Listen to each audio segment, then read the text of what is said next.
Right here. Here's the flat part. That flat part fits right here. So therefore, it never articulates with the femur. Only the tibia does.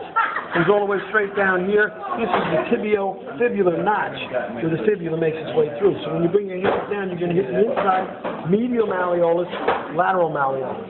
Okay? You got these right. That's good. Patella, we've got the femur where you have the hinge in the back, the head medialis going into the socket. The socket is called the acetabulum. This is your piece in between. This is a nice interpubic disc or fibrocartilage together with the body and the body. This piece right in here like this would go like such.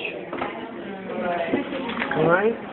This is the pubic symphysis, bringing it all together. This is the obturator foramen. These are the sockets for the head of the femur, which is the acetabulum. We've got the ilium, we've got the pubis, we've got the ischium.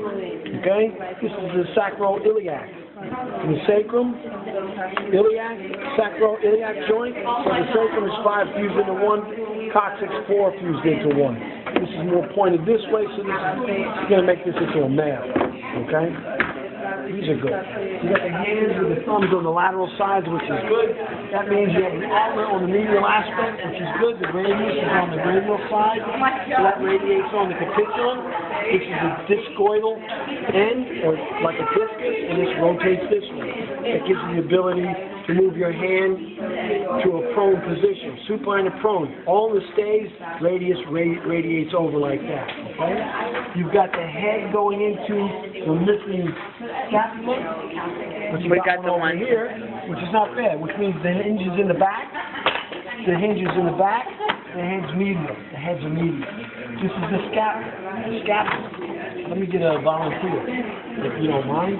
This is the lateral aspect, so it's facing the side. And notice how it's slightly curved, so it curves to the body like this. So when this goes in like that, you can see the rounded part. You can actually, if they'll give you permission, run your hands around the ridge on the inside of, you can actually feel the sides of the scapula, right? Triangle. So this is the lateral triangle, all right? This is the superior triangle, this is the inferior triangle. This is the spine. These are points in which they attach the muscles to. This is the location of the socket to the head of the humerus. The large head of the humerus goes into the socket, which is called the glenohumeral joint, or it's the glenoid cavity, or glenoid structure. That's what it says. And all the different ligaments and tendons will hold that into place. Okay? So you got that covered. Good. So you've got the clavicle, or we have the flat, blunt hammerhead going into the sternum up here. Okay? And this piece fits into the topmost.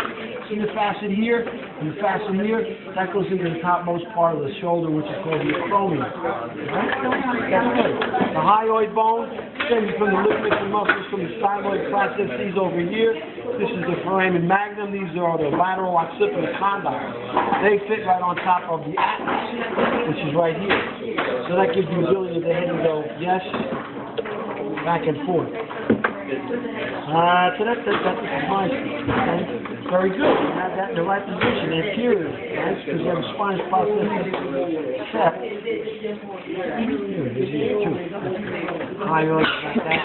Now notice, when you notice the cervical, C1 through C7, they all have the transverse opening, transverse foramen. Yeah. That's for the cranial nerves that come from the brain to come out. It's all well protected in your neck, all right? So this one is C7 because it's very flat, and it's very level, and it's very broad at the tip.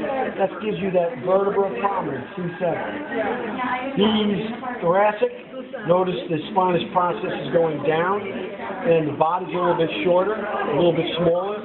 Transverse wings are still out there as compared to, this is the lumbar. It's got a real blunt spinous process and a real thick and wide body. That's where all the weight goes.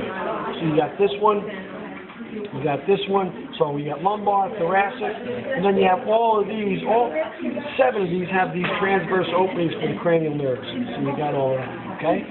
Everything was pretty good. The skull. You got the coronal suture, sagittal suture, lambdoid suture, squamous suture, okay? We have frontal bone, parietal bones, occipital bone. This is the external occipital protuberance. It's on the external part of the skull, and it's part of the occipital bone, and it protrudes out. So this is a protuberance, okay? And let me see, this is the foramen magnum with the lateral occipital condyle, so you can rock back and forth while we're here. See this division thing here in the nasal area? This is the back of the nasopharynx. This is the vomer. That's what separates the two sides. If you look from here, that's the bottom part here. The top part comes from the ethmoid bone, which has the crista galli. This is the ethmoid bone here. This is called the crista galli. At the distal end of the crista galli is the perpendicular plate. Okay? Now if I put my thumb in here, that would replace the nasal septum. That's what gives the flexibility of your nose here as you separate the two chambers. This is the orbit of the eye, the nasal bones, lacrimal bone, ethmoid bone. You can actually see the markings over here. This is part of the sphenoid bone. The sphenoid with butterfly wings, so you can see it on the outside. Temporal bone. What did I forget? Oh, molare and curly. That's right. The three ossicles from the outside in. Malleus, incus, and stapes. They're right in here. This is the external auditory meatus. Okay?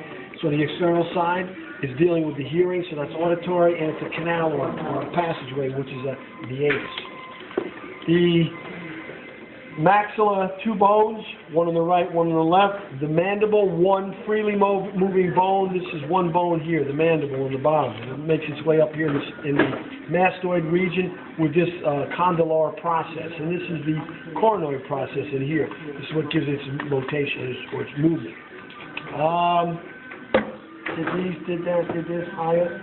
You got it. Yes? Sternum? Okay, we got the ribs that are attached up here in the sternum. So we have the top portion, the manubrium. This is the body. This is the xiphoid process. These are costal cartilage. 1, 2, 3, 4, 5, 6, 7.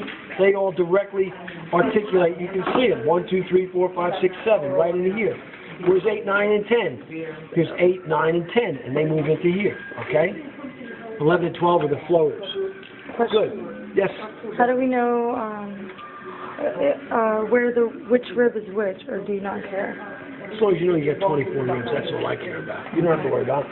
They go from the top, they get bigger. From the top, they're small, then they get bigger as you move down the rib cage because they have further to go. Because, yeah, well, right now that's the best view. If you look at that right there, look how they're on an angle, a 45-degree angle coming from the back of the vertebra. They have to stretch further and further and further to go around to meet the cartilage to go there. So short on the top, by the time you get down the bottom, they get much larger. Then 11 and 12 are even smaller because they're floating and they don't reach the sternum. Okay? Do we have these on the right side based on the flattened attaches to the costa cartilage? Absolutely. Okay. Just want to So make sure. these are all connected. That's what articulates them or connects them together in a joint. And just like when you look at the vertebrae and the intervertebral disc, this is basically like having two cinder blocks and cement in the middle. They're connected. Then when they dry, it's all one piece. So when this is all manufactured or created and growing in development, they're all together because you've got vessels going through them. You've got marrow, you've got vessels, artery, veins, and nerves that are going in there. So what's the comparison with arteries and veins and their nerves with bones? They're going to follow. The nerves are going to follow the arteries and veins, right? Making their way into the bones. So you're good?